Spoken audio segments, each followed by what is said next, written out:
नमस्कार मित्रों, आज का जो मेरा वीडियो है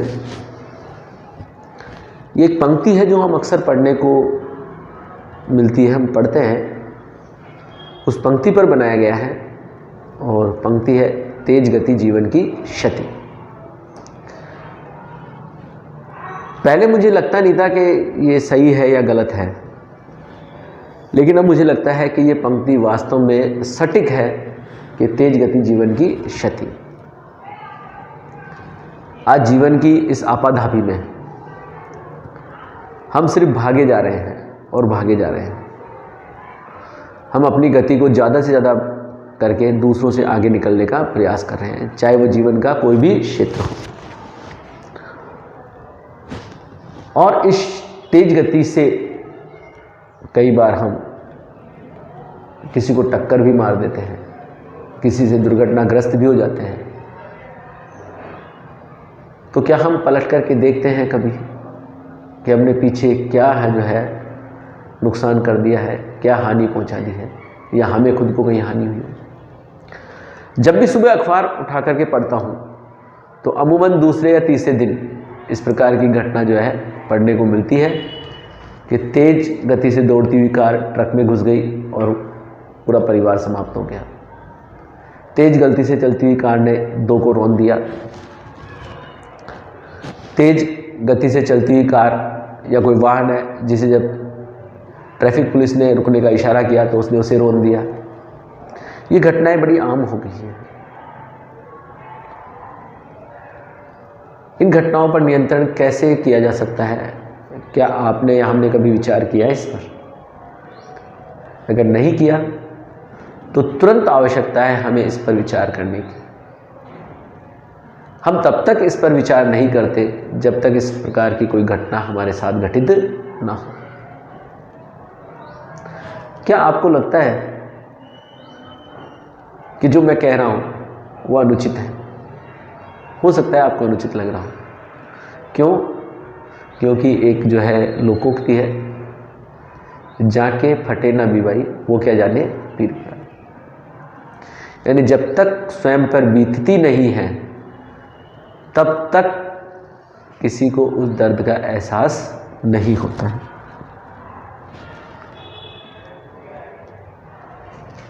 सड़क पर चलते हुए तेज गति से वाहन जब किसी को रौंद करके निकल जाते हैं तो जिस व्यक्ति को रौंद करके गए हैं वो एक अकेला इंसान उस समय ख़त्म नहीं होता है, उसका पूरा परिवार ये मान के चलिए समाप्त हो जाता है, समाप्त होने जैसी कंडीशन पर पहुंच जाता है।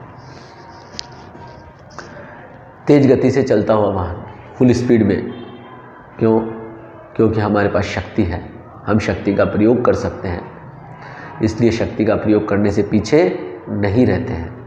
अगर हमारे वाहन में स्पीड 100 तक है तो हम प्रयास करते हैं 100 तक खींच के ले जाए वाहन को। क्या ये आपको उचित लगता है? नहीं। जब सड़क पर देखें तो वहाँ लिखा हुआ है दोपहिया वाहन के लिए अधिकतम गति 40, चौपहिया वाहन के लिए 60। तो 40 या 60 की गति कम नहीं होती है, ये पर्याप्त गति है जिससे आप अपने जो है गंतव्य तक समय से पहुंच सकते हैं। मैंने तो ये भी महसूस किया है कि 40 और 60 भी बहुत है। अगर हम चले समय से तो 30-35 भी हमारे लिए पर्याप्त है कि आप अपने गंतव्य तक, क्योंकि हमें जाना कहाँ होता है, सामान्यतः हमें अपने घर से अपने कार्यस्थल तक और कार्यस्थल से घर तक आना होता है, या कभी कभार किसी उत्सव समारोह में जाना है तो वहाँ जाना होता है। बाकी दूर दराज की यात्राएं हमारे जीवन में जो है कमी होती है। उसके लिए फिर हमारे पास में पब्लिक ट्रांसपोर्ट खूब उपलब्ध है, हम उनका उपयोग करें तो ज़्यादा बेहतर होगा। मैं जयपुर में रहता हूँ, जयपुर की कई घटनाएं अक्सर पढ़ने को मिलती है। पूरे भारत में तो मैं बात नहीं कर सकता, पर मैं मानता हूँ कि जयपुर में जो हाल है तो मैं मानता हूँ पूरे भारत में लगभग इसी तरह की घटनाएं घटित होती ही रहती होंगी। एक बहुत बड़े फिल्म स्टार है, उनके वाहन से जो है दुर्घटना हुई और फुटपाथ पर सो रहे कुछ लोग मारे गए। परिणाम क्या हुआ? जो मारे गए वो तो तरस रहे हैं, वो उस दर्द को झेल रहे हैं, उनका परिवार झेल रहा है उसको, और जिसने दुर्घटना को अंजाम दिया वो केस पर गया, छूट करके आया और जमानत पर आज सालों से बाहर घूम रहा है। एक बहुत मशहूर क्रिकेट खिलाड़ी हैं जो भारतीय टीम के कप्तान भी रह चुके हैं, उनका बेटा पावर बाइक्स चलाने का शौकीन था और पावर बाइक्स चलाते हुए एक बार दुर्घटनाग्रस्त होकर के मृत्यु को प्राप्त हो गया। क्या बीती होगी उसके परिवार पर? कहाँ का ये शौक है तेज गति से वाहन चलाना? क्या लाभ है इससे? जिनको हम अपने रोल मॉडल मानते हैं वो आकर के कहते हैं मैं तो खुद पावर बाइक्स चलाने का शौकीन हूँ, मुझे चलाना अच्छा लगता है। भाई आपने तो कह दिया, पर आपके इस वक्तव्य के पीछे कितने युवा हैं जो आपका अंधानुकरण कर रहे हैं? आपका हो सकता है अपनी गति पर नियंत्रण हो, पर उसका अगले का तो नहीं है ना। तो जब तक आपका गति पर नियंत्रण नहीं है, आप उस वाहन को क्यों चलाएं? आप उस वाहन की गति उतनी रखिए जितने आप नियंत्रित कर सकते हैं।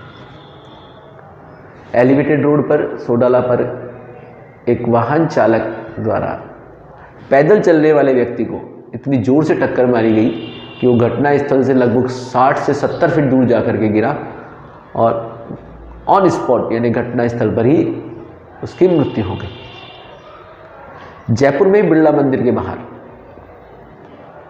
चौराहे पर एक ओडी गाड़ी ने जो है रेड लाइट चौराहे पर बैठे कुछ लोगों को, खड़े जो है वाहनों को इतनी जोर से टक्कर मारी कि उनमें से एक या शायद दो जो है ऑन स्पॉट मर गए, कुछ हॉस्पिटल में भर्ती कराए गए। ऐसी कई घटनाएं अक्सर अखबार में पढ़ने को मिलती है और बहुत सी घटनाएं तो ऐसी होगी जिनका जिक्र अखबार में आता ही नहीं है। जेएलएन मार्ग पर एक तेज गति से जाते हुए वाहन चालक को जब यातायात पुलिसकर्मी ने रुकने का इशारा किया तो उसने कार को रोकने के स्थान पर उस पुलिसकर्मी को ही उड़ा दिया। जब तेज गति से चलता हुआ वाहन किसी को टक्कर मारता है तो वो एक उस व्यक्ति विशेष को टक्कर नहीं होती है, उससे उसका पूरा परिवार आहत होता है। आप सोचिए कि सोडाला में जिस लड़के की मृत्यु हुई उसकी मृत्यु से क्या उसके परिवार पर प्रभाव नहीं पड़ा होगा? उसकी मृत्यु से उसका पूरा परिवार जो आजीविका की आस में था कि जो लड़का है ये बड़ा होकर के अपनी बहनों का विवाह रचाएगा, अपने माता पिता के लिए आसरा बनेगा, वो लड़का जब असमय काल के ग्रास में समा गया, अपने कृत्य से नहीं किसी दूसरे के कृत्य के कारण, तो उस परिवार पर क्या बीती होगी और आज वो परिवार कैसे अपना जीवन यापन कर रहा होगा? नहीं, हमें नहीं पता। हम अखबार पढ़ते हैं, पढ़ करके घटना को भुला देते हैं और उसके बाद में फिर दूसरे दिन वैसी कोई घटना पढ़ने को मिलती है। हाईवे पर तेज चलती हुई कार सामने खड़े ट्रोले में घुस जाती है और कई बार पूरा परिवार जो है समाप्त हो जाता है। कौन है इस घटना के पीछे उत्तरदायी? वो ट्रोला चालक जो वहाँ पर ट्रोला करके खड़ा करके रुका हुआ था, या वो वाहन चालक, या हम या आप? इन सब के पीछे उत्तरदायी है उस वाहन में उपलब्ध वो सुविधा जिसे हम स्पीड कहते हैं। ना तो उस वाहन की स्पीड इतनी अधिक होती और ना ये दुर्घटना जो है जन्म लेती। जब ऐसी कोई दुर्घटना घटित होती है तो उस दुर्घटना से होने वाली वेदना को सिर्फ वे ही लोग समझ सकते हैं जिनके परिवार पर इस प्रकार का वज्रपात होता है। अगर ऐसा में जब कोई व्यक्ति मृत्यु के का वर्ण कर लेता है तो उसके परिवार पर क्या बीती, परिवारजनों पर, इसे वे परिवारजन ही समझ सकते हैं। जब वो दुर्घटना से घायल होकर के और अस्पताल में जाता है तो अस्पताल से वो दो ही प्रकार से वापस आ सकता है, या तो वो मृत्यु को प्राप्त करके आएगा या वो स्वस्थ होकर के आएगा। और जब तक वो अस्पताल से वापस नहीं आ जाता तब तक उसके पूरे परिवार का एक एक सदस्य क्षण क्षण मृत्यु को जीते हैं। आपने महसूस किया कभी इसको? नहीं, मैंने महसूस किया, मेरे जैसे बहुत से लोगों ने महसूस किया क्षण क्षण मृत्यु क्या होती है, क्षण क्षण हृदय किस प्रकार जो है विलाप करता है, कैसे प्रतिक्षण उम्मीद बनती है, कैसे प्रतिक्षण उम्मीद टूटती है, और अंत में जब उम्मीद टूट जाती है तो कैसा महसूस होता है, इसे वो तेज गति से वाहन चलाने वाले कभी नहीं समझ सकते। उनके लिए तो ये मात्र एक खिलौना है जिसे वो तेज गति से चला रहे हैं। महाभारत के एक प्रसंग का मैं जिक्र करूंगा कि महाभारत का युद्ध पूरे 18 दिन चला। बड़े बड़े महारथी उसमें युद्ध में शामिल थे। भीष्म पितामह, गुरु द्रोणाचार्य, उस समय के सर्वश्रेष्ठ धनुर्धर अर्जुन, दानवीर कर्ण, और एक जो है बर्बरीक, उन्हें तो युद्ध में भाग लेने का अवसर ही नहीं मिला। अगर ये चाहते तो उस महाभारत के युद्ध को 18 दिन की जगह 18 घंटे, या मैं कहूं कि एक दिन में समाप्त कर सकते थे, एक घंटे में समाप्त कर सकते थे। ऐसे विनाशकारी हथियार उनके पास थे। भीष्म पितामह, द्रोणाचार्य, इनके लिए युद्ध कोई बड़ी बात नहीं थी, लेकिन ये जानते थे कि इन विनाशकारी हथियारों का क्या दुष्प्रभाव होगा, इसलिए इन्होंने उसका उपयोग नहीं किया। बजाय उसके साधारण हथियारों से 18 दिन तक युद्ध लड़ा गया, और भीष्म पितामह और द्रोणाचार्य ने मृत्यु का वर्ण करना स्वीकार किया बजाय पृथ्वी को विनाश के कगार पर पहुंचाने के। लेकिन जब महाभारत का युद्ध लगभग समाप्त हो चुका था तो अंतिम चरण में जब अश्वत्थामा और अर्जुन आमने सामने हुए तो अश्वत्थामा ने ब्रह्मास्त्र का प्रयोग किया और अर्जुन ने भी क्रोध में ब्रह्मास्त्र का प्रयोग किया। कृष्ण ने उन्हें रोका, लेकिन वो दोनों ब्रह्मास्त्र चला चुके थे। भगवान कृष्ण दोनों पर अत्यंत क्रोधित हुए और उन्होंने ये कहा कि क्या आप इसके परिणाम जानते हैं? अर्जुन ने कहा हाँ मैं। तो उन्होंने कहा तुम बेवकूफ़, ऐसा कैसे कर सकते हो मूर्ख, तुम इसके परिणाम जानते हुए भी तुमने ब्रह्मास्त्र चला दिया, इसे वापस बुलाओ। और अर्जुन ने अपनी साधना से उस ब्रह्मास्त्र को जो है वापस बुला लिया। जब उन्होंने यही बात अश्वत्थामा से कही तो अश्वत्थामा ने कहा कि मुझे चलाना तो आता है लेकिन मुझे वापस बुलाना नहीं आता। तो श्री कृष्ण ने उसे श्राप दे दिया।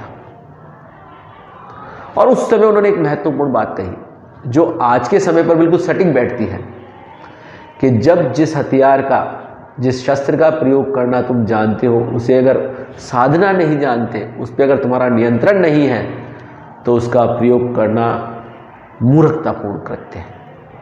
ये जो वाहन आप लेकर के निकलते हैं घर से और बहुत तेज गति से चलाते हैं, अपने आप को बिल्कुल नायक समझ करके, हीरो समझ करके, ये आपका मूर्खतापूर्ण कृत्य है। जब आप तेज गति से वाहन चला करके निकलते हैं अपनी माँ के सामने, तो माँ हर क्षण भगवान को याद करती है कि मेरे बेटे को सही सलामत घर पहुंचा दे। एक पत्नी और एक बच्चा, जब आप उनके सामने इस प्रकार द्रुत गति से वाहन चलाते हुए निकलते हैं और अगर 5 मिनट बाद अगर उनके पास फोन आ जाए तो वो यही दुआ करते हैं, यही ईश्वर से प्रार्थना करते हैं कि कहीं वो दुर्घटनाग्रस्त तो नहीं हो गए। आप उस वेदना को नहीं समझ सकते। हर वाहन चालक से मेरा विनम्र निवेदन है कि अपने वाहन चालक की गति उतनी ही रखें जितनी पर उनका नियंत्रण है, क्योंकि एक बार आपने नियंत्रण खो दिया तो इससे आप स्वयं भी दुर्घटनाग्रस्त हो सकते हैं और दूसरे को भी दुर्घटनाग्रस्त कर सकते हैं। अब वाहन है तो बनते रहेंगे और हथियार है तो चलते रहेंगे। तो ये वाहन नहीं हो गए, ये यमदूत बन गए हैं जो सड़कों पर इस प्रकार से दौड़ रहे हैं। कौन रोके इन यमदूतों को? सरकार नहीं, कंपनियां नहीं। कंपनियों को अपना लाभ बनाना है, उन्हें रोजाना नए मॉडल लॉन्च करने हैं, उन्हें ऐसे ऐसे मॉडल चलाने हैं रोजाना जो 1 सेकंड के अंदर आपको वाहन को हवा में उड़ा ले जाए और गति सीधी 100 पहुंचा दे। और युवा लोग धूम पिक्चर देख देख के बैठे हैं, पावर बाइक्स, कभी जॉन अब्राहम, कभी ऋतिक रोशन, और उन्हें ये लगता है कि जीवन ही यही है, तेज गति। तेज गति तेज गति नहीं है, ये मनोरंजन नहीं है, ये तेज गति आपके जीवन की क्षति भी हो सकती है, दूसरे के जीवन की क्षति भी हो सकती है। कैसे रोकें? अमूमन जो देखने में आता है वो ये आता है कि जहाँ हमें नियत समय पर पहुँचना है और जितना हमारे पास मार्जिन होता है उसकी तुलना में हम थोड़ा लेट निकलते हैं घर से, हड़बड़ाहट, जल्दबाजी, और उसके बाद अगर रेड लाइट मिल गई तो भैया पूछो मत, अब उसका परिणाम क्या। तो हम अमूमन यही मान के चलते हैं कि अगर मान लो 5-7 मिनट लेट हो भी गए तो 5-7 मिनट लेट पहुँचेंगे, नहीं पहुँचेंगे तो टाइम पर। कैसे पहुँचेंगे भैया? तो उसका एक ही तरीका है, अपने वाहन की गति जो है उसे बढ़ा दो। जहाँ आपको 30 प्रयोग करनी है वहाँ 50 कर दो, वहाँ 60 कर दो। क्या आपको लगता है ये उचित तरीका है? नहीं। अगर हम देखें तो साधारणतः हमारे को प्रतिदिन अपने कार्यस्थल से अपने घर से कार्यस्थल, ये 2 ही जगह है जहाँ पर हमें रोज़ आना जाना पड़ता है और हमें पता होता है कि हमें कितना समय चाहिए इन दोनों के बीच की दूरी को पूरा करने के लिए। अगर आपको 20 मिनट चाहिए तो आप 25 मिनट पहले निकलिए, आपको 15 मिनट लगते हैं तो आप 20 मिनट पहले निकलिए, 5-7 मिनट आप जो है मार्जिन लेकर के चलिए। ये नहीं कि आप 5 मिनट लेट चल रहे हैं और वाहन की गति को बढ़ा करके अपने गंतव्य पर पहुंचना चाहते हैं। और लंबी दूरी की यात्राएं करनी है तो अपने वाहन का उपयोग करने के स्थान पर जो पब्लिक ट्रांसपोर्ट है उसका प्रयोग करें तो ज़्यादा बेहतर है। ये मेरा अपना एक जो है सिर्फ सुझाव है, इसका आप पालन करें ना करें वो आप पर है, मैं किसी पर थोप नहीं रहा हूँ। लेकिन अगर इस प्रकार से चलते हैं तो हम बहुत सारी दुर्घटनाओं को जो है रोक सकते हैं, बहुत सारे परिवारों को पीड़ित होने से रोक सकते हैं। और अगर मान लो हम और आप नहीं मानते हैं तो फिर अंतिम जो है एक ही इलाज है जो मैं सरकार से प्रार्थना करूंगा और वाहन कंपनियों से भी करूंगा कि सिर्फ ऐसे वाहन बनाए जाएं जो सुरक्षित हों, जिनमें सुरक्षा का पूर्ण ध्यान रखा जाए, जिसमें सेफ्टी फीचर्स महत्वपूर्ण हो। यानी कि सिर्फ ऐसे वाहन बनाए जाएं जिनकी गति 40 या 60 से ऊपर हो ही नहीं, क्योंकि जब वो विनाशक हथियार आपके हाथ में होंगे ही नहीं तो कोई उनका प्रयोग करेगा कैसे। फिर आप देखिए कैसे लोग सुरक्षित घर से निकलते हैं, कैसे वापस सुरक्षित पहुंचते हैं। जिस दिन ऐसा हो जाएगा तो मैं ये मानता हूँ कि मेरा ये वीडियो बनाना सार्थक हो जाएगा। हर आदमी घर से सुरक्षित निकले और घर पे सुरक्षित पहुंच जाए। मेरा वीडियो बनाने के पीछे बस इतना सा उद्देश्य है कि आप अपने वाहन की गति को इतना ही रखें जितने पर आपका नियंत्रण है। दूसरों की होड़ में, दूसरों की देखा देखी में अपने वाहन की गति इतनी अधिक ना कर लें कि आप उसे नियंत्रित कर ही ना पाएँ और स्वयं को या दूसरे को हानि पहुंचा दें। क्योंकि एक बार घटना घटित होने के बाद उसे वापस जो है सही नहीं किया जा सकता। जय हिंद।